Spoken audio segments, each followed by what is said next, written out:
sur le terrain et il vient en appui. C'est-à-dire que quand on parle de terrain, on parle de livres à format réduit. Donc là, j'ai fait plusieurs guides, dont le principal qui s'appelle 1001 plantes.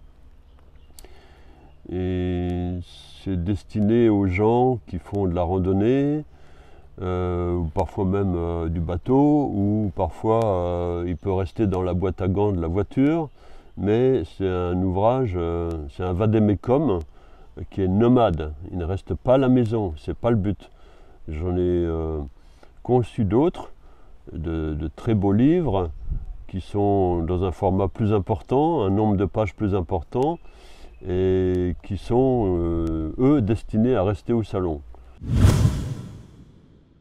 Après avoir édité mon premier bel ouvrage sur les plantes du littoral, j'ai récidivé avec les plantes de l'intérieur, qui sont beaucoup plus importantes en quantité. Et là, il y a 2 tomes, il y a de A à L et de L à Z. Donc c'est pareil, c'est dans la même veine, hein. C'est un travail énorme et c'est beau à regarder, c'est intéressant à lire. J'ai mis beaucoup de temps pour les faire, mais le résultat est là. Voilà. Ensuite, je me suis mis à des guides. J'aurais peut-être dû commencer par ça. Le guide 1001 plantes, c'est vraiment le vadémécum numéro 1. C'est l'ouvrage qui se vend le plus concernant la botanique calédonienne.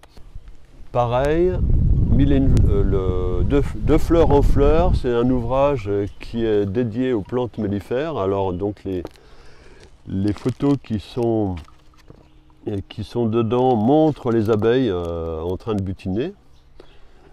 Et il y en a, pareil, il y en a plusieurs centaines. Donc ça, c'est beaucoup apprécié également. Et puis le tout petit dernier, qui date de l'année dernière, Bonnes mauvaises herbes. J'ai écrit cet ouvrage de 32 pages, qui est consacré aux mauvaises herbes, mais qui peuvent se manger. Et il y en a un certain nombre. Alors là, par exemple, vous avez ici le fameux pourpier. Alors le pourpier, pour moi, c'est une des plantes majeures, parmi les plus intéressantes qui soient. Et dans l'Antiquité, cette plante était cultivée dans tous les jardins. Et puis, peu à peu, elle a perdu son statut de plante cultivée et a glissé peu à peu vers le statut de mauvaise herbe. J'ai écrit ces ouvrages. Il se trouve que là, c'est pas de la vraie littérature pour moi, en tout cas. C'est des fiches, c'est des descriptions. Là où je me suis un peu fait plaisir, c'est dans la rédaction de certaines anecdotes, mais ça reste quand même assez limité. À côté de ça, j'ai rédigé mes mémoires, qui font à peu près 500 pages. Et là, j'ai trouvé beaucoup plus de plaisir, infiniment plus. Actuellement, je prépare un ouvrage sur les aspects insolites de la nature calédonienne.